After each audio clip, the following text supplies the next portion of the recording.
હા બાપુ, હવે ક્રમ થઈ ગયો. હવે ક્રમ થઈ ગયો.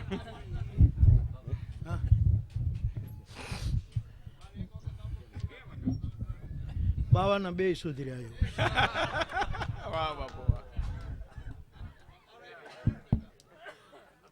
વાહ બાપુ. લોકાભિરામમ રણરંગધીરમ રાજીવ નેત્રમ રઘુવંશનાથમ ન્યરૂપમ કરુણાકરંતમ શ્રીરામચંદ્રમ શરણમ પ્રપદ્યે. મનોજવમ મારુતતુલ્યવેગમ જીતેન્દ્રિયમ બુદ્ધિમતામ વરિષ્ઠમ વાતાત્મજમ વાનરયુથ મુખ્યમ શ્રીરામદૂતમ શરણમ પ્રપદ્યે. કાગના ફળિયે કાગની વાતો ના આ પ્રસંગે સૌ પ્રથમ ભગવતી વંદે વાણી વિનાયકો માં સરસ્વતીને પ્રણામ કરીને આખી ચારણી પરંપરા, પાવન પરંપરા, એ પ્રવાહમાં જેટલા આવ્યા એવા ચારણ મનીષીઓની ચેતનાઓને પ્રણામ કરી જેના સ્મરણમાં આપણે એકત્રિત થઈએ છીએ એ પૂજનીય ભગત બાપુ કાગ બાપુની દેરીને નમન કરી આજના આ કાર્યક્રમમાં જે બે વરિષ્ઠ મહાપુરુષોએ પોતાની વાતો રજૂ કરી એમાં ખાસ કરીને આદરણીય પલાણ સાહેબે પોતાની વેદના વ્યક્ત કરી અને આદરણીય ભીખુદાનભાઈએ વેદને બાપુની પંક્તિઓમાં લોક સુધી પહોંચાડવાનો જે પ્રયત્ન કર્યો એ બંને સાધુવાદને પાત્ર છે. અને આખા કાર્યક્રમમાં સતત 1 વર્ષ સુધી પોતાની વ્યસ્તતાને એક બાજુ કરીને કેવલ વિદ્યા પ્રીતિ અર્થે, કેવલ આપણું આ ચારણી સાહિત્ય, આપણી આ વિદ્યા અક્ષુણ રહે એટલા માટે નિરંતર ચિંતિત અને કાર્યરત રહેતા આપણા વિદ્વાન સંચાલક બળવંતભાઈ અને જેમની જેમની વંદના આજે આપણે રાત્રિએ કરવાના છીએ એ તમામ આપણા આદરણીય વંદનીયો, આપ સૌ ભાઈ બહેનો અને આ બધા કાર્યમાં જેનું મૂંગું સમર્પણ છે એવો કાગ પરિવારનો આપણો આ બાબુભાઈ કાગ અને એમનો સમગ્ર પરિવાર, ગામના બધા જ ભાઈ બહેનો, આવેલા વિદ્વાન ભાઈ બહેનો, આપ સૌને જય માતાજી. મારે 2 વખત બોલવાનું હોય છે પણ એનો આનંદ છે.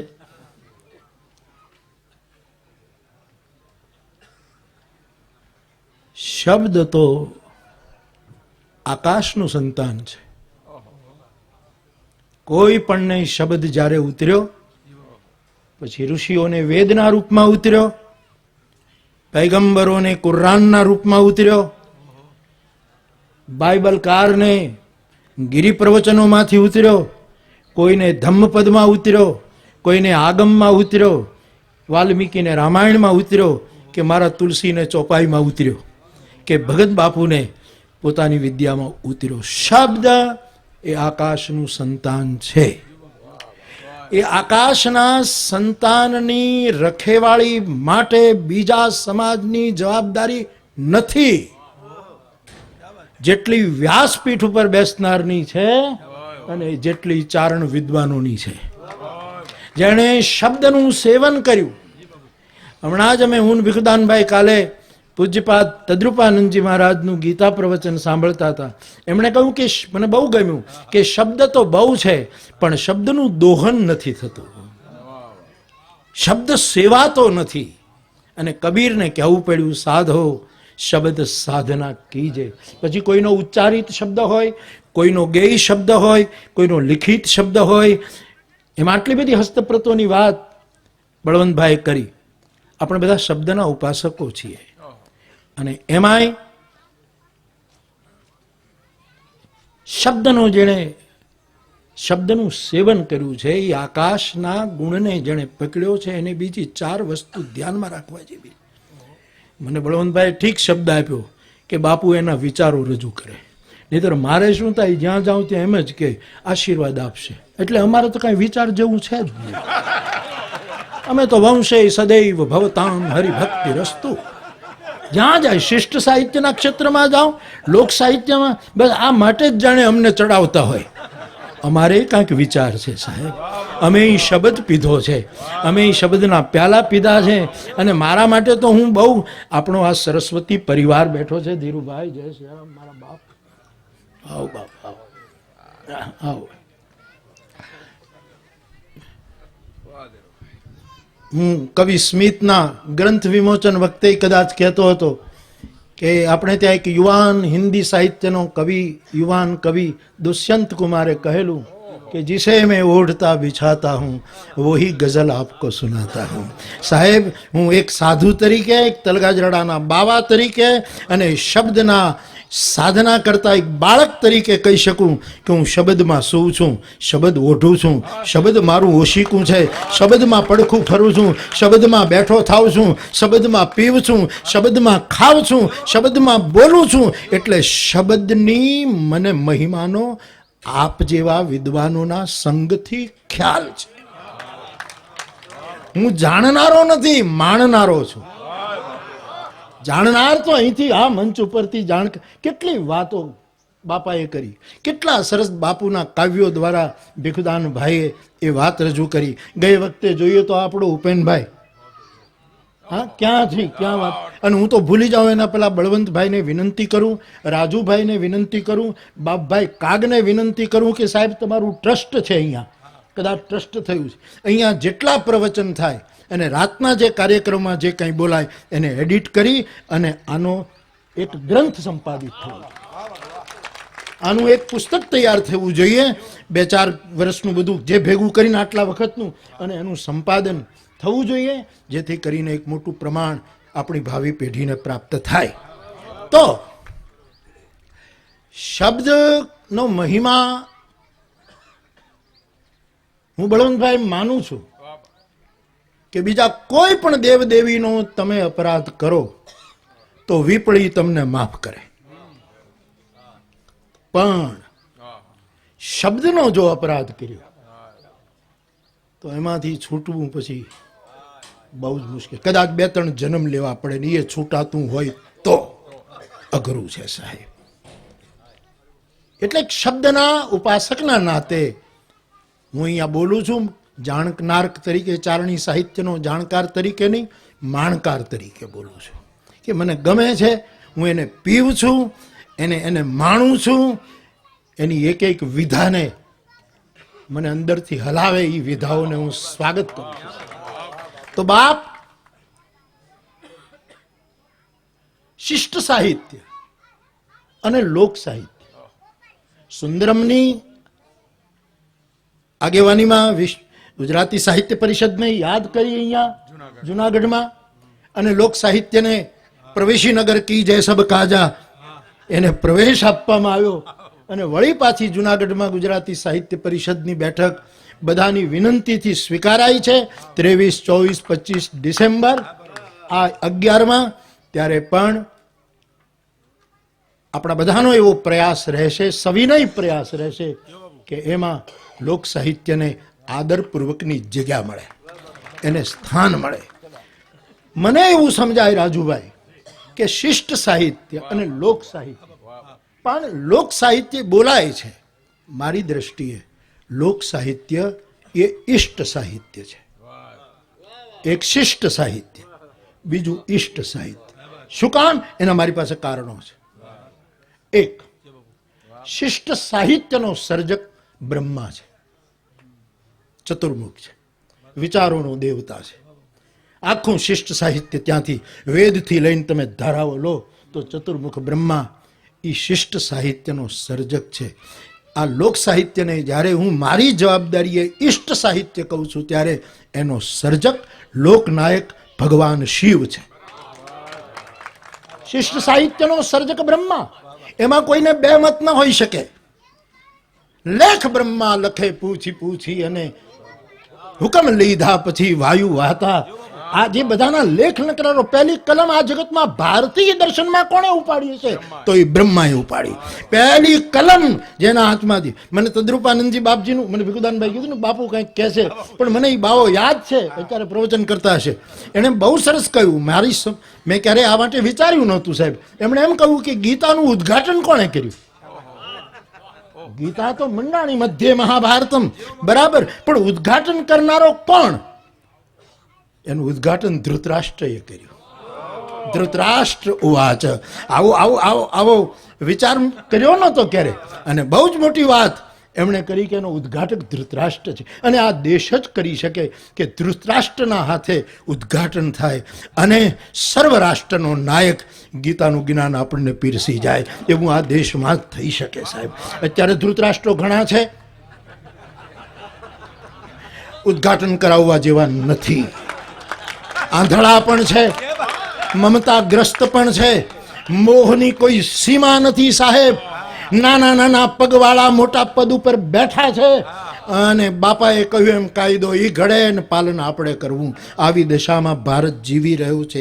ત્યારે ઇષ્ટ અને શિષ્ટ લોક સાહિત્યમાં બ્રહ્માએ પહેલી કલમ લીધી.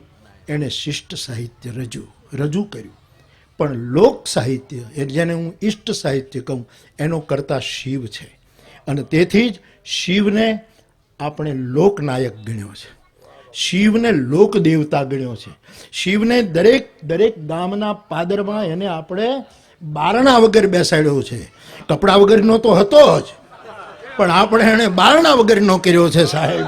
એવી રીતે કારણ કે ઈષ્ટ છે અને ઈષ્ટ પાસે ગમે તે માણસ ગમે ત્યારે જઈ શકવો જોઈએ. શિષ્ટ સાહિત્યના દરવાજા એ તો પડદા ખુલે ત્યારે દર્શન થાય સાહેબ. એના તો મંગળાના દર્શન, એના તો રાજભોગના દર્શન, શ્રૃંગારના દર્શન, ઉત્થાપન ક્યારે થાય કાંઈ નક્કી નહીં, એના દર્શન, શયન ક્યારે થઈ જાય એનું કાંઈ ખબર નહીં. પણ લોક સાહિત્ય જે ઈષ્ટ સાહિત્ય છે એનો કરતા મારો શંકર છે. નિરાકાર ઓંકાર મૂલમ તુરીયમ ગિરા જ્ઞાન ગોતીત મીશમ ગિરીશમ કરાલમ મહાકાલ કાલમ કૃપાલમ ગુણાગાર સંસાર પારમ નતોહમ. આ શિવ. તો હવે તમને એમ થાય કે બ્રહ્મા શિષ્ટ સાહિત્યનો સર્જક, શિવ ઇષ્ટ સાહિત્યનો સર્જક એટલે કે લોક સાહિત્યનો સર્જક. તો બંનેની વચ્ચે સેતુ વિષ્ણુ છે. વિષ્ણુ પાલક દેવતા. વિષ્ણુએ એવું કામ કર્યું કે શિષ્ટ અને ઈષ્ટ બંને સાહિત્યનો એ સેતુ બન્યા છે, પાલક તત્વ બન્યો છે. આ સેતુ તત્વ છે. વિષ્ણુ દ્વારા સાહિત્યનું પાલન થયું છે. એટલા માટે આ દેવતાઓ તો કરી ગયા, આ બધું સ્થાપ્યા. હવે મારી તમારી શબ્દના ઉપાસકની જે જવાબદારી, મારે જે વિચાર રજૂ કરવા છે તે આ છે. અને એ પણ ભગત બાપુને ધ્યાનમાં રાખીને. મેં જેટલા ભગત બાપુને જોયા છે સાહેબ, આ ફળીએ ઘણી વખત હું બોલ્યો હોઈશ, ફરી વખત પુનરુક્તિ પણ થતી હશે, પણ ચોપાઈ તો એની એ ગાય જન્મ મારે ગાવી છે સાહેબ. એમ કહીને કોઈ સત્વ આપ્યું છે એને તો આપણે ગાયા જ કરવા પડશે. એની તો પુનરુક્તિ આપણા માટે જીવન દર્શન બને. બાપુને મેં કથિવદરના મંડપમાં જોયા. એક ખુરશી ઉપર બેસીને મારા સાધુનો આ કથિવદર અહીંથી પાણો ફેંકો પડે ત્યાં જોયા. બાપુ મારી કથા ટેકરીની મહુવામાં રતિભાઈને લઈને ઘોડાગાડીમાં આવ્યા, ત્યાં બેઠા, મળ્યો. બાપુને મળવાનું થયું. દેવાત પટેલની દેવાત મુખી ભાદરોડ, એને ત્યાં બાપુ અને હું એક મંચ ઉપરથી બોલ્યા સાહેબ. ક્યાં એ દાઢીવાળો મહાપુરુષ. અને મારે પણ એ વખતે બોલવાનું. ત્યારે બાપુની સાથે થોડોક વાર્તાલાપ થયો. બાપુ બીમાર પડ્યા ત્યારે G3 હું એની ખબર કાઢવા ગયો. ત્યાં સુધીના મારા સંસ્મરણ છે સાહેબ. રામભાઈની સાથે તો ઘણું. રામભાઈ પણ એક એની રીતનો જીવડો હતો સાહેબ. એણે પણ આ બધું ઘણું સાચવવાની. અને પછી આપણો બાબુ અને એના છોકરાઓ, એનો ભાઈ આદિ બધા જ કુટુંબ આ કરી. એટલે ભગત બાપુને સાંભળ્યા પણ ઘણી વખત. અને મેરુભા બાપુની સાથે એને 3 વખત મેં જેપી પારેખ હાઈસ્કૂલના મેદાનમાં શરદ પૂનમની રાતે, રતિભાઈ પણ એના સાક્ષી હશે, રતિકુમાર વ્યાસ પણ એ વખતે આવતા અને મેરુભા બાપુને સાંભળ્યા. એક વખત યોગી સ્વામી, અમારી ધોબીપામાં વાડી છે અને યોગીજી મહારાજ પધારેલા, ત્યારે ભગત બાપુને સાંભળ્યા. એટલે ભગત બાપુને જે રીતે જોયા છે, અને સાહેબ જોતા આવડે તો એક જ વખતે તળિયું ને તાળવું બે ખબર પડી જાય. એનું તળિયાની ખબર પડે ને એના તાળવાની ખબર પડે સાહેબ. આપણને આપણા તળિયાની ખબર નથી ને આપણા તાળવાની ખબર નથી સાહેબ. આ માણસને મેં જે રીતે જોયા, નિરીખ્યા, એમાંથી મને જે સમજાયું એ હું વિચાર રજૂ કરું છું. આ વિચારો મારી જવાબદારી પૂર્વક રજૂ કરું છું. તમારે કોઈ ડાયરાએ જરાય કાંઈ તકલીફ લેવાની જરૂર નથી.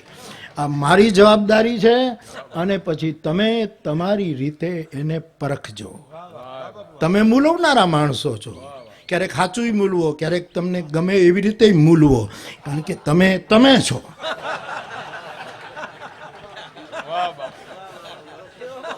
પણ શબ્દ આકાશનું સંતાન છે. પણ શબ્દની જે ઉપાસના કરતો હશે, કવિતા લખીને, છંદ લખીને, બોલીને, ગાઈને, લેખ લખીને, આખું જીવન જેણે શબ્દને અર્પણ કર્યું હશે, એને સમાજની જરાય જવાબદારી નથી સાહેબ. હા, શબ્દ આકાશનું સંતાન. આપણે બધા શબ્દની અંદર જીવીએ છીએ, પણ સમાજ શબ્દની હાર્મની ન સર્જે તો એની કોઈ જવાબદારી નથી. પણ શબ્દના ઉપાસકની જવાબદારી છે કે એમાં એને શબ્દની હાર્મની હોવી જોઈએ.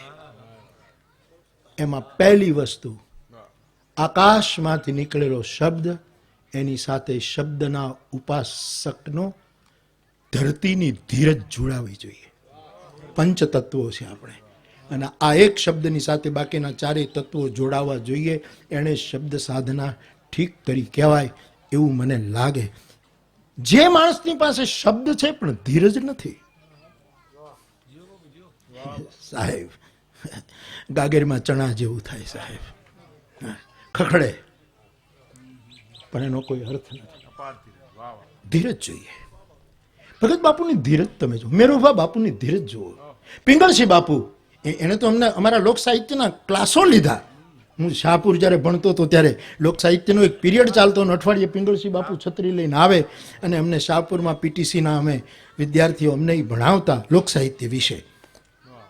તો ધૈર્ય વગરનો શબ્દ ઉપાસક પોતાને ધારણ ન કરી શકે અને સમાજને પણ ધારણ ન કરી શકે. શબ્દની પાછળ ધીરતા જોઈએ, ધૈર્ય જોઈએ. આ પૃથ્વીનું લક્ષણ આકાશના દીકરાની સાથે અડવું જોઈએ. આ બધા એના પિતરાય ભાઈઓ છે. હા, એના નજીકના સંબંધો છે. બીજું, આકાશનો પુત્ર શબ્દ, એની સાથે ભગત બાપુએ કીધું ને, અહીંયા પણ ઉલ્લેખ થયો, એમાં કરણીની સુવાસ, શબ્દ, સ્પર્શ, રૂપ, રસ, ગંધ, ગંધની જરૂર પડે.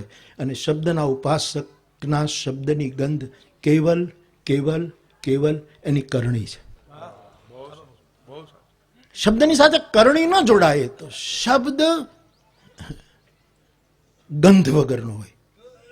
બદબુ હોય એમ હું નહીં કહું, કારણ કે હું એ શબ્દનો ઉપાસક છું. એની ખરાબ છે એવું તો હું નહીં કહું, પણ સુગંધ તો નથી જ. શબ્દની એક વાસ હોય છે ભાઈ. તમે અત્તર લગાડો, તમે ઠાકોરજી એમ નહીં, પણ જેણે શબ્દ સેવ્યો હશે અને રાતે રાતે જાગીને સેવ્યો હશે, એના ઓરડાઓ મગમગતા હોય છે સાહેબ, મહેક ફૂટતી હોય છે સાહેબ. આ હકીકત, આ કોઈ અર્થવાદ, મારા શાસ્ત્રોના શબ્દમાં કહું તો આ અર્થવાદ નથી. અર્થવાદ એટલે લોક ભાષામાં અતિશયોક્તિ નથી, પણ એના આખા ઓરડામાં ધૂપ થાય, શબ્દનો ધૂપ થાય સાહેબ. અને આ બધી એવી વિભૂતિઓ છે જેના શબ્દના ધૂપની મહેક આપણે માણી છે. આપણા નાકના બે ફોડવા એનાથી ભરાયેલા છે સાહેબ, કે હજી બીજી ગંધ એમાં ઘૂસી શકે એમ નથી. એ બીજી ગંધ ઘૂસે નહીં, એના પહેલા કરણીની સુવાસની જરૂર છે. અહીંયા જે વેદના પ્રસ્થાપ પ્રગટ થઈ છે,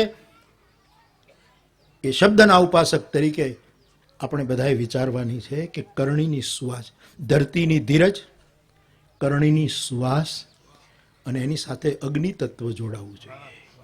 અને શબ્દની સાથે અગ્નિ તત્વ છે વિવેક. વિવેક એટલે બધાને બાળનારું તત્વ નહીં, પણ કાલે જ મેં સાંભળ્યું શાસ્ત્રની વાત સાંભળી, એમાં સ્વામીજી કહેતા કે અગ્નિ એટલે બધાને બાળી નાખે જેમ નહીં, અગ્નિનું ખરું લક્ષણ તો છે અસલિયતને પ્રગટ કરવી. હનુમાન લંકાને હળગાવવા નહોતો ગયો, સાચું હોનું શું છે એને પ્રગટાવવા ગયો. કનક કોટ વિચિત્ર મની કૃત સુંદરાયત માં ઘના ચૌહટ હટ. ઈ સાચું સોનું એને અગ્નિનો અર્થ છે અસલિયતને પ્રગટ કરવી. કવિનો શબ્દ, સાહિત્યકારનો શબ્દ એનું અગ્નિ તત્વ છે કે એ અસલિયતને પ્રગટ કરે, એને કોઈનો ડર ન હોય. જેમ અહીંયા કહેવાયું કે ગુલાબ કુંવરની વાત કરી, આપણે વડીલો આવ્યા છે રાજસ્થાનથી, હું ભૂલી જાઉં તો મને ખરોખર, બિકાનેર બખતસિંહજી થયા, જોધપુર બખતસિંહજી, બરાબર. એના એમ કહેવાય છે કે એના પિતાને મારીને ગાદીએ, બરાબર. મેં એક રાજસ્થાનના એક મારા સ્નેહી કવિ પાસેથી સાંભળેલી, અમસ્તી બેઠકમાં સાંભળેલી વાત. પિતાને મારી નાખ્યો, ગાદી પોતે લીધી, બાપને મારીને. ઘોડાના બહુ શોખીન હતા સાહેબ, અને સવારે નીકળે ત્યારે 100 ઘોડાઓ સાથે સવારી કરી અને આમ ફરવા નીકળે ભગતસિંહજી. અને એમાં ક્યારેક બહુ મોડું થઈ જાય, પરસેવો થાય, થાકી જાય, પછી પોતાના ઘોડાને જોરથી દોડાવી અને ગઢમાં આવે અને નીચે ઉતરે ત્યારે ઘોડો પરસેવે રેબજેબ થયો હોય ત્યારે એના ઉપર આમ હાથ થપથપે અને કહે મારો બાપો, મારો બાપો, મારો બાપો. અને એ વખતે ઘોડો ધ્રુજી પડે. અને રાજાને વખતસિંહને થયું કે આ ઘોડો ધ્રુજે છે શું કામ? એને અમીર ઉમરાવને પૂછ્યું કે ભાઈ તમે આ દરબારના સેવકો છો, આ ઘોડો ધ્રુજે એનું કારણ? કે અમારું કામ નહીં એ રહસ્ય ખોલવું. કોઈ નહોતું કહેતું. અને એ વખતે એક ચારણ કવિ એણે કીધું, બધાએ કીધું કે તમે તો કહો કે આ ઘોડો ધ્રુજો શું કામ? કે તમે રાજનો વહીવટ કરો છો, તમે કહી દો ને. તો કે અમે કહીએ તો જેણે હગા બાપને માર્યો એ અમને મારી નાખે, એટલે અમે નહીં કહીએ. સરસ્વતીના દીકરા વિદ્યાનો, હા, તમે કહી દો, તમે કહી દો કે આ ઘોડો શું કામ ધ્રુજે છે. ત્યારે એણે જાહેરમાં કીધું હતું કે ઘોડાને એમ કીધું હોત કે રંગ બાપ, રંગ વારો વાલો, ભાઈ, રંગ છે, એવા વિશેષણો વાપર્યા હોત તો એ ધ્રુજત નહીં. પણ બાપો કીધો ને એટલે ધ્રુજે. કે તારા મોઢામાંથી બાપો? જેને રાજગાદીની મહત્તા બાપ કરતા વધારે હોય એ બાપો કહે છે એટલે એ ધ્રુજે છે. હવે બીજી વખત કવિ કહે છે વખતસિંહને, બાપ કહેતો નહીં, નહીંતર આ જાનવર પ્રાણ છોડી દેશે, પ્રાણ છોડી. આ નિર્ભીકતા ક્યાંથી આવી? આ કોણ લાવે? આ ચારણની તાર. અને આ પાછું જગત કલ્યાણ માટે અને આત્મ કલ્યાણ માટે પાછું સ્થાપિત કરવાની 21મી સદીમાં જરૂર છે. હવે જેટલું મોડું કરશું, સમાજ તો બહુ ઉદાર છે સાહેબ. વાહ વાહ. અને એની મેં પહેલા કહ્યું એની જવાબદારી છે જ નહીં. જવાબદારી આપણે ફાટા ફરીએ છીએ ને એની છે સાહેબ. મારા અને તમારા શબ્દમાં પૃથ્વીનું ધૈર્ય જોઈએ, કરણીની સુગંધ જોઈએ, અને અસલિયત પ્રગટ કરનારા વિવેકનો અગ્નિ જોઈએ. અને રહ્યો પવન, પવન બે જ કામ કરે, શ્વાસનું અને સમાજમાં વિશ્વાસનું. આ પવનના બે લક્ષણ છે સાહેબ. શબ્દના ઉપાસકનો પવન ધર્મ એ છે કે સમાજમાં સંદેહને નિર્મૂલ કરીને વિશ્વાસનું સ્થાપન કરવું. અને વિશ્વાસનું સ્થાપન એ કરી શકશે, આપણે નથી કરી શકતા. એનું એક જ કારણ ભગત બાપુની જ પંક્તિ કદાચ, કે માડી તારી છબિયું ઘરમાં ચોડે પણ કીધેલ તારું નવ કરે.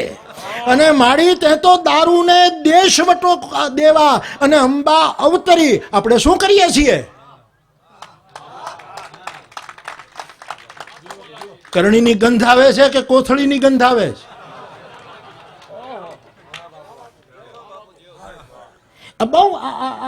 આ બાપાએ બહુ વેદના વ્યક્ત કરી છે સાહેબ, પોતાની પીડા વ્યક્ત કરી છે.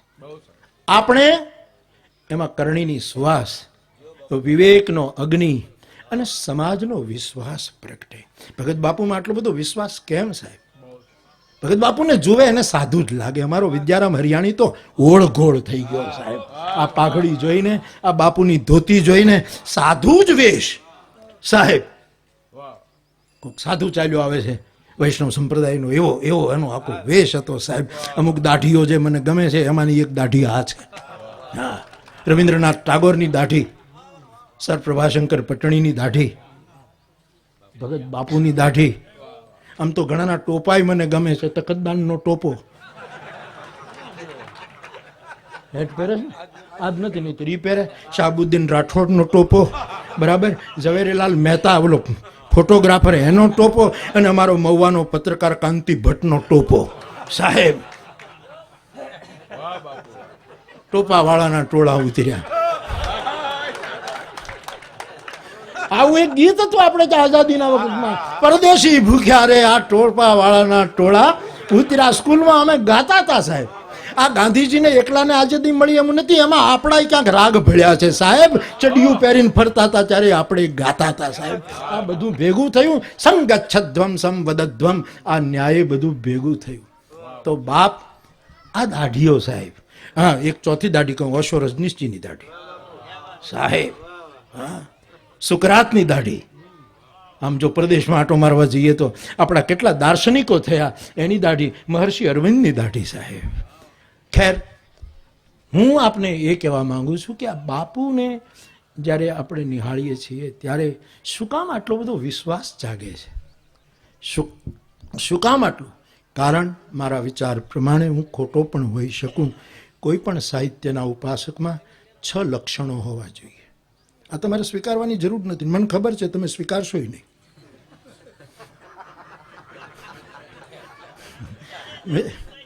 હા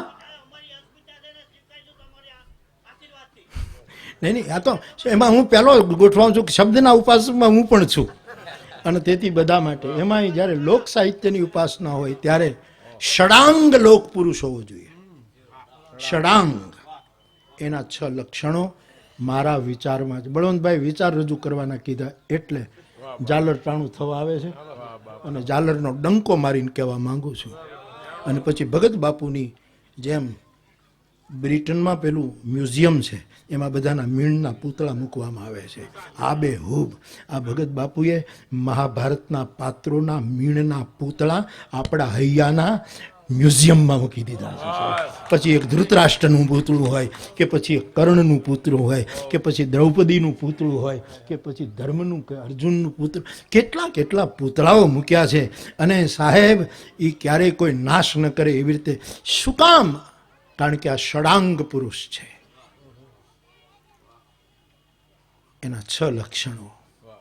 એક, લોક સાહિત્યનો ગાયક હોય, સુગમ સંગીતનો ગાયક હોય, કોઈ પણ ગાયકો, પણ અત્યારે લોક સાહિત્યને કેન્દ્રમાં રાખીને કહું છું, ષડાંગ પુરુષ એનું પહેલું લક્ષણ છે સૂર. સૂર હોવો છે. ભગત બાપુનો સૂર, હા સાહેબ, કોઈ પણ સૂરનો આશ્રય લીધા વગર સાહેબ એનો સૂર. અને સૂરનું એક જ લક્ષણ મારે તમને કહેવું, સૂરનો ઉપાસક એ જ કહેવાય કે ગમે ત્યાં હરી ફરીને સમ ઉપર આવતો હોય. આ બાપો ક્યાંનો ક્યાં જાય અને પાછો સમ. એને હું એવી રીતે કહેવા માંગુ કે સૂરનો ઉપાસક જે હશે, ષડાંગ પુરુષ, એનામાં સમતા હશે. કૃષ્ણકુમાર સિંહજીના ગઢમાં બેઠો હોય, અને આ આખી ગઢની પાસે ગામડાઓમાં વણકરની પાસે વાતો કરતો હોય. આ સમઃ સર્વેષુ ભૂતેષુ મદ ભક્તિમ લભતે. આપણે ગાવામાં સૂર ગમે તેટલો લગાવતા હોઈએ, સમ ઉપર ફરી ફરીને આવતા હોઈએ, પણ જો વિષમતા અને ભેદવૃત્તિ, મનુભાઈ પંચોળીએ કહેલું, ભેદની ભીતુને તોડવાનું ભાંગવાની વાત છે. બાપુએ ભેદની ભીતો. એટલે ષડાંગ પુરુષનું પહેલું લક્ષણ એનામાં ચરિતાર્થ. બીજું લક્ષણ સ્વર. બાપુનો સ્વર એટલે સ્વરનું એક જ ધ્યાન રાખો, સૂરે સમ ઉપર આવવું પડે, અને સ્વરનો ભંગ ન થવો જોઈએ. જેનો સ્વર ભંગ થાય એ ગાયક, લોકો તો તાળીઓ પાડી દે સાહેબ, લોકોને જવાબદારી જ નથી, એટલું સમજી જ લેજો. આની તો કાંઈ જવાબદારી નથી સાહેબ. હા, અત્યારે જવાબદારી હોય તો શબ્દના ઉપાસકની, ઓલા દિલ્હીમાં બેઠા એની, ગાંધીનગરમાં બેઠા એની, ઉદ્યોગપતિઓની. હું હમણાં 2 વખતથી કહી રહ્યો છું કે એક સમય હતો બધા લોકો ધર્મની પાસે આવતા હતા. આજ એ સમય છે ધર્મએ હવે લોકોની પાસે જવું પડશે. એક એ સમય હતો કે લોકો રાજ દરબારમાં જતા હતા, હવે રાજાએ વંચિત સુધી જવું પડશે. ઉદ્યોગપતિઓની પાસે જતા હતા, ઉદ્યોગપતિઓએ છેવાડાના માણસ પાસે જવું પડશે. ડૉક્ટરોની પાસે જતા હતા, હવે ડૉક્ટરોએ અઠવાડિયામાં 1 દિવસ કાઢીને ક્યાંક ગામડે સેવા માટે જવું પડશે. એવી જ રીતે સારસ્વતોએ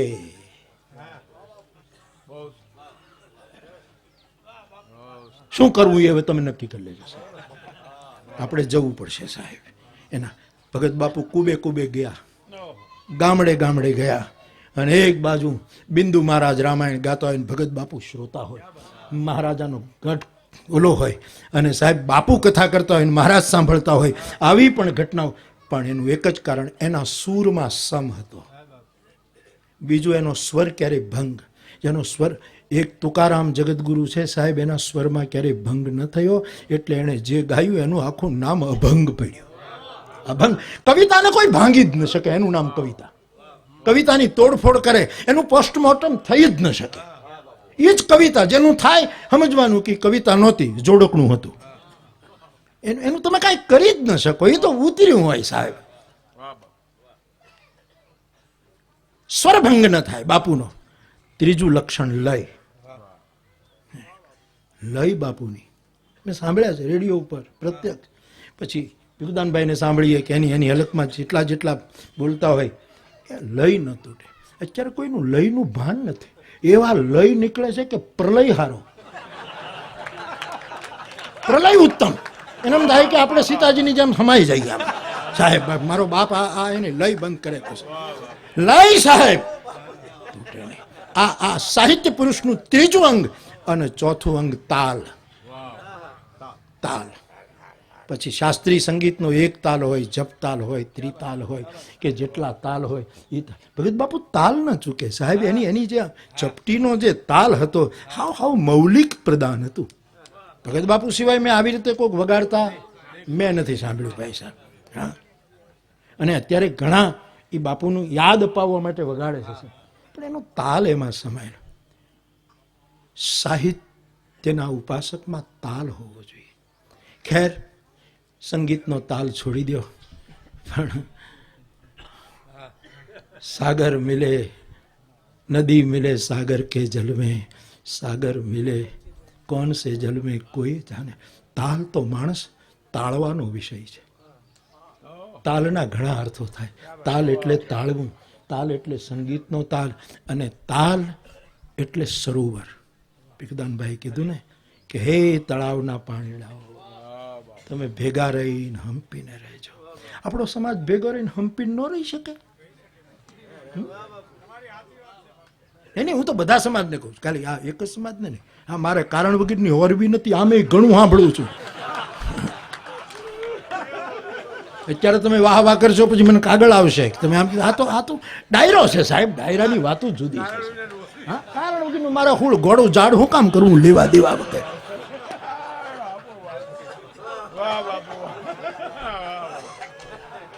અને પાછા તમે તો એમ કહેશો કે અમે તો કહેવાના અધિકારી. અરે ખાક કહેવાના અધિકારી. કરણીની સુવાસ ન હોય તો કોઈને કહેવાનો અધિકાર નથી. કોઈને કહેવાનો અધિકાર નથી. અને એવું કહેવાય તો સાધુ એને માઇન્ડ પણ ન કરે સાહેબ. સાધુ એને માઇન્ડ ન કરે. ખેર, તાલ ભગત બાપુમાં દેખાય. પાંચમું અંગ આપણા લોક પુરુષનું, લોકવિદ્યાના ઉપાસકનું પાંચમું અંગ હતું સાહેબ શબ્દ. એની શબ્દની નાખણી. ઘણાને શબ્દની નાખણી જ નથી આવડતી. શબ્દો તો શાસ્ત્રોમાં ભરા પડ્યા, પણ નાખણી, પ્રસ્તુતિ, એની અભિવ્યક્તિ, એનો જે મેરુભા બાપુ જેમ ઘા કરે, મેઘાણી બાપા જેમ ઘા. આજ મેઘાણી બાપુની પુણ્યતિથિ છે. આજ યોગ સર્જાણો છે કે મેઘાણી બાપુની પણ 9મી તારીખની આજ પુણ્ય. હું એ મહાપુરુષને પણ મારી શ્રદ્ધાંજલિ અર્પણ કરું. એ વાણિયાને લુવાણાને બેયને આજ મારા ખૂબ અભિનંદન સાહેબ. મને ખબર નહીં કે બાપા લુહાણા છે. મને તો બધા સાધુ જ લાગે છે, ખબર નહીં સાહેબ. સિયારામમય સબ જગ જાની. કોઈક પેન્ટ પહેરેલો સાધુ લાગે છે, કોઈક ચડી પહેરેલો સાધુ લાગે છે. હવે મને જે લાગો છો એ કરી દેખાડવું એ તમારી ફરજ છે. સર્વમ ખલવિદમ બ્રહ્મ. આ વાત તો એ પાંચમું જે લક્ષણ છે ભગત બાપુનું શબ્દ. એની ઘણાને શબ્દ. આ તો બાપા મેં ઘણી વખત કીધું, ભુજની પ્રાઇમરી સ્કૂલમાં શિક્ષણાધિકારી, શાસનાધિકારી આવ્યા અને આચાર્યશ્રીએ પરિચય આપ્યો કે વિદ્યાર્થીઓ, શિક્ષકો, હું પરિચય આપું છું. આપણા સાહેબ આવ્યા છે, એ આજે ખૂબ જ આપણને સમજાય એવી હલકી ભાષામાં વાત કરશે. હવે એને કહેવું જોઈએ હળવી ભાષામાં વાત કરશે કે આપણે છે એને હલકી ભાષા. જેને શબ્દનું કાંઈ લેવા દેવા જ નથી. એ મૂંગાર્યો, મૂંગાર્યો.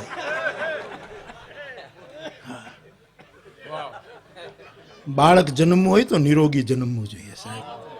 કસુવાવડ ન થવી જોઈએ, ભ્રૂણ હત્યા ન થવી જોઈએ, ઓછા મહિને જન્મવું ન જોઈએ સાહેબ. શબ્દ તો રડાવતો રડાવતો આવે સાહેબ, રડતો રડતો આવતો હોય સાહેબ.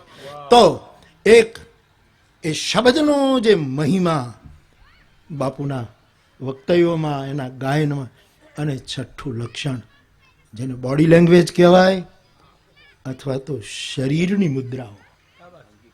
સાહેબ આખા ભગત બાપુને તમે જુઓ તો એના ગાયન વખતે એના શરીરની એક પણ મુદ્રા અશિષ્ટ ન હોય.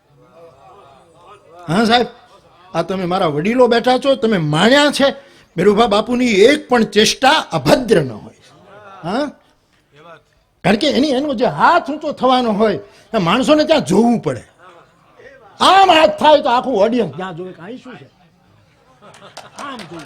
હા, મને એમ તમને એની મુદ્રાઓ સાથે સાથે ઉપાડી જાય છે. એવી અભિવ્યક્તિ થઈ છે. એ અભિવ્યક્તિનું મૂલ્ય છે. એ અદા, એ મુદ્રા, શબ્દની સાથે મુદ્રાને પરણાવવી પડે છે.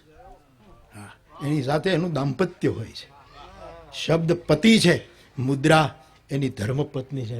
એનું અખંડ સૌભાગ્ય રહેવું જોઈએ સાહેબ.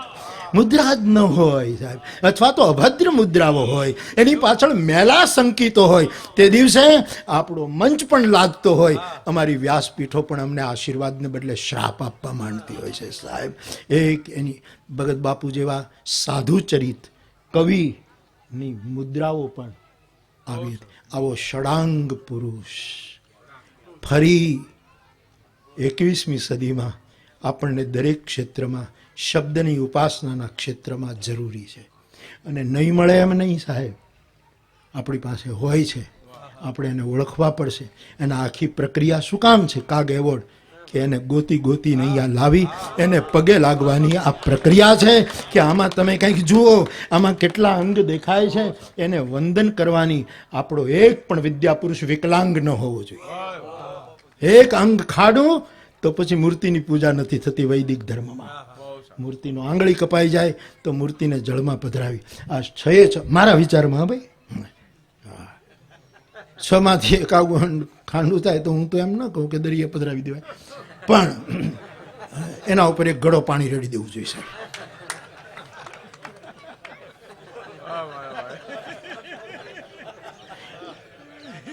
ઈસરદાન બાપુનો દોહો કયો છે બહુ પ્રસિદ્ધ?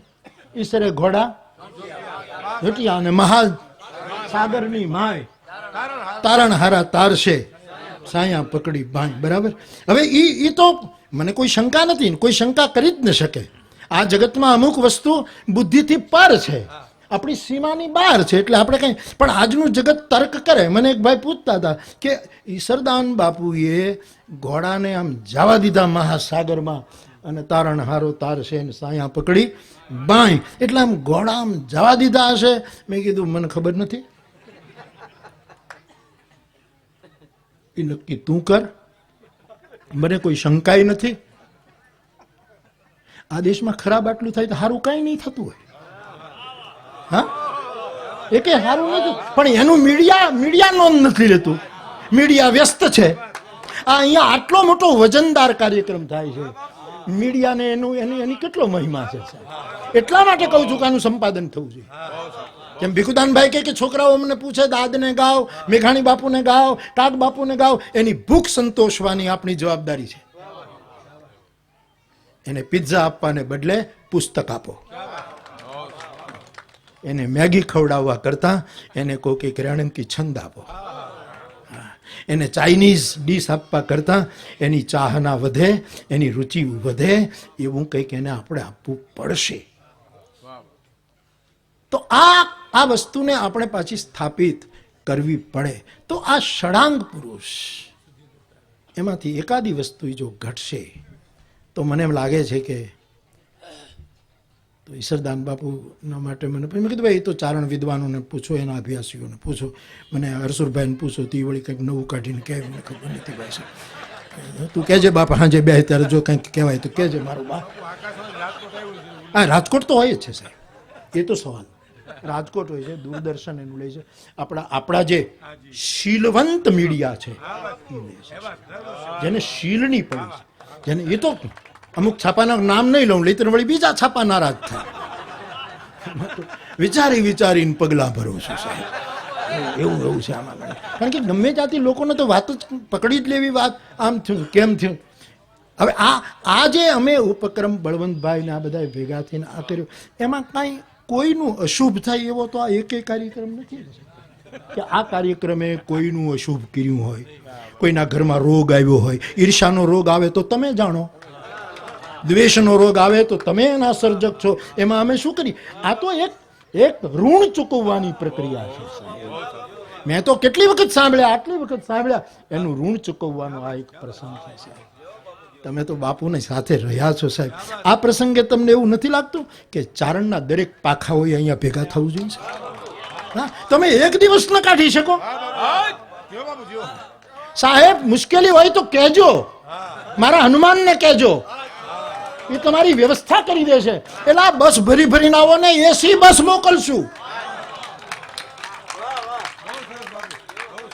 પણ અહીંયા તો એક કેટલું મોટું કાર્ય આમાં મોરારી બાપુ કરે છે. મોરારી બાપુ નહીં સાહેબ, શબ્દનો દેવતા જે છે એની આ માંગ છે. અને એટલા માટે શબ્દની દેવતાની આ રચના છે, આપણે ન કરીશ. અને હજી મને કઈ વાંધો નથી સાહેબ, મદીના યહાં સે નજર આ રહા હૈ. ગાલિબને જ્યારે કોઈએ હજ પડવાનું કીધું, લ્યો આ બધું ભેગું કરી દઈને હજ પઢી આવો. એટલે ગાલિબ તો શરાબી માણસ, એટલે ડોલતો ડોલતો કહે છે કે આજ મને એમ લાગે છે कि तसव्वुर हकीकत हुआ जा रहा है. आज मेरी कल्पना जो थी, मेरा जो स्वप्न था, वो हकीकत में परिवर्तित होने लगा. तसव्वुर हकीकत हुआ जा रहा है. यूं तो यहां से है कोसों मदीना, અહીંથી તો માઇલો મદીના દૂર છે. यूं तो यहां से है कोसों मदीना, लेकिन मदीना यहां से नजर आ रहा है.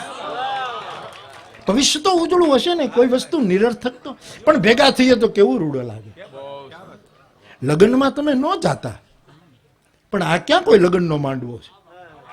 હા, લગ્નમાં ન જતા. તમારે મન દુઃખ હોય, તમારે અપૈયા હોય, તમારે કઈ બોલાચાલી ન હોય, તમારા પ્રસંગે ઈ ન આવ્યો, એને પ્રસંગે તમે ન જાતા, છોકરાઓ નહીં સમજાવ જાતા, તો કોઈ જાય જ નહીં. ભેગા જ ન થાય એવું કરીને જાજો, જો એમ જ કરવું હોય તો. પણ આ પ્રસંગ તો વેદ અને લોકનો સેતુ છે, અને સેતુનું રક્ષણ કરવું એ દરેકનો ફરજ છે સાહેબ. કારણ કે સેતુ ઉપર કીડી પણ જઈ શકે અને કુંજર પણ જઈ શકે. એ સેતુ કોઈને ના ન પાડી શકે. એટલે આમાં આપણે ભેગા થઈએ તો રૂડા લાગીએ. આ દિવસ આજથી જ ફાગણ સુદ ચોથ આપણે નક્કી કરી રાખવી જોઈએ કે ભાઈ એ દિવસે અહીંયા થાય છે. આપણે ખૂબ વ્યસ્ત છીએ, મને ખબર છે, મને ખબર છે. પણ આ એક દિવસ કાઢો ને ભાઈ સાહેબ, ભગત બાપુના ચેતનાને વંદન કરવા માટે. હું તો હાવ નવરો છું, મારે તો હાવ ધૂપ સાહેબ, નવરો છું સાહેબ. એટલે હું તો આવીને ઉભો રહું છું. પણ આપ પણ મારી વિનંતી છે, અહીંયા બધા જ લોક સાહિત્યના ઉપાસકો આવે મંચ પર 3 કલાક રાત્રિએ, તો ભગત બાપુની ચેતના આપણને વધારે આશીર્વાદ આપશે સાહેબ, આશીર્વાદ આપશે. તો આજે આખી પ્રવૃત્તિ જે સર્જાઈ રહી છે, એક 21મી સદીનું મારી દ્રષ્ટિએ શુકન છે. એક મહિમાવંત, નાની પણ તેજસ્વી ઘટના છે, એમ હું આને નિરૂપું છું.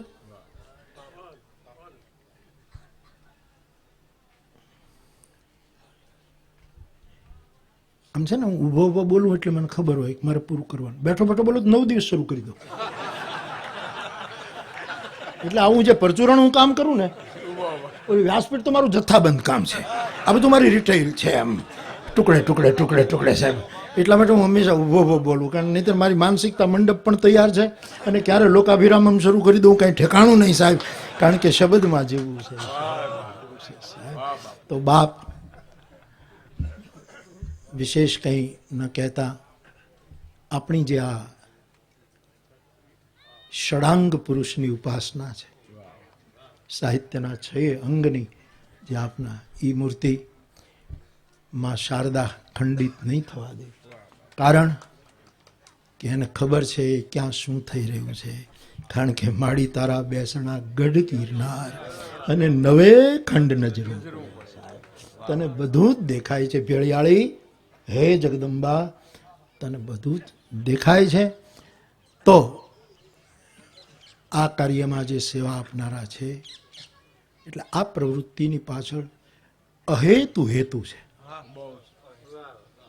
મુરારી બાપુ કરે, મુરારી બાપુ શું કરે સાહેબ? આ શબ્દ જણા દેવતાની માંગ હતી અને એમાં આપણે નિમિત્ત બની એનો આનંદ છે. હું તો અહીં માણવા આવું છું સાહેબ, એટલા માટે આવું છું. આમાં આપણે શું કરીએ? બાબુભાઈનું મૌન, દરેક વખતે એનું મૌન, મને ઘણાના મૌન કેટલા કેટલા કામ કરે. અમારે સત્યાનંદ બાપુ તપોવન, એના મૌનને કેટલા જાળવા ઉજે સાહેબ, મૌન જ કામ કરે સાહેબ. પણ આ એટલા માટે, અને ડાયરાને કહી દઉં, બધાને ખબર છે છતાંય કહી દઉં, અને છતાંય કાગળ આવશે તો ફાડી નાખીશ, પણ કહી દઉં, આ નિર્ણય એવોર્ડનો મોરારી બાપુ કરતો નથી. એની કમિટી બેસે છે, નિષ્ણાતો બેઠે છે, એને જ ખબર પડે. મને આમાં ખબર પડે જ નહીં. મને કમિટી કરી દઉં, કોઈક બાવાને આપી દઉં, મને ખબર જ ના પડે. હું એ ધંધો કરું જ નહીં સાહેબ. પણ એની કમિટી બેસે છે, એ બધાના નામ વિચારે છે, એ કમિટીને જે નામ જણાય એ રીતે પછી નામ જાહેર થાય છે. 4 નામ જાહેર થતા મારી વિનંતી હતી કે રાજસ્થાન આમાં હવે સાહેબ, કેટલો ઉપકાર છે રાજસ્થાની સાહિત્ય. ધરતી ધોરારી ધોરારી, ઈ તો આ તો સુરગા કો શર્માએ, ઈ પર દેવ રમણને આયે, ઈરો જસ નારી નર ગાયે, એવી ધરતી ધોરારી. સૌરાષ્ટ્રને, ગુજરાતને, અને એને તો કેટલા મોટા સંબંધો છે સાહેબ. એટલે આ વખતે આપણી આ વંદનાને સ્વીકારવા માટે રાજસ્થાનથી પણ આપણી વાતને સ્વીકારી છે. આ બધાને હું નમન કરું છું. આ કેવલ મારી પ્રસન્નતા છે સાહેબ, બસ. આ કોઈ હેતુ નથી, કોઈ પહેલું નથી. હું હંમેશા કહું કે કોઈ પણ ઉપક્રમ શરૂ થાય, મને તો હમણાં રાજુભાઈ એક જણાને ટપાલ આવી કે હવે આ એવોર્ડોએ ઉપાડો લીધો, કેટલા આપવાના છે, લે હાલ હવે એનું શું કરવું, કેટલા આપવા. અમે સેન્જલનો આપ્યો તો કે આ ઉપાડો લીધો, પણ હવે એમાં તારે ક્યાં કાંઈ લેવા? તું બુંદીને ગાંઠિયા ખાઈને વયો જાને યાર, શું કામ પડે? એટલે આટલું મીઠું તને ખવડાવીએ છીએ અને મને સમજાતું નથી સાહેબ. મધમાખીમાં ઝેર છે, ઝેરી મધમાખીઓ નીકળી છે આબુ તરફથી, અંબાજી તરફથી, કે કરડી જાય તો આખો માણસ હોજી જાય છે, ઘણાના મૃત્યુ પણ થાય એવી ઝેરી. પણ ઝેરી મધમાખી ભેગું તો મધ જ કરે છે, અને ખબર નહીં ઉપર ઉપરથી મીઠી વાતો કરનારો માણસ ઝેર શું કામ ભેગું કરે છે, મને સમજાતું નથી. ઝેરના મધપુડાઓ બંધ કરો અને બીજાનું આરોગ્ય વર્ધન થાય એવા મધપુડાનું સેવન કરો. આવું આપણે, અને મધુનો રણુકાર, મધુનો આવિષ્કાર, મધુની પ્રેરણા એ તો વેદથી ચાલી આવી છે સાહેબ. મધુરાચ વાણી એ ભગત બાપુમાં હતી. એવા સાહિત્યના ષડાંગ પુરુષને મારા પ્રણામ. બાપુ જય માતાજી, આપણા સમાજને જય માતાજી. અને વળી પાછો રાતે આવીશ.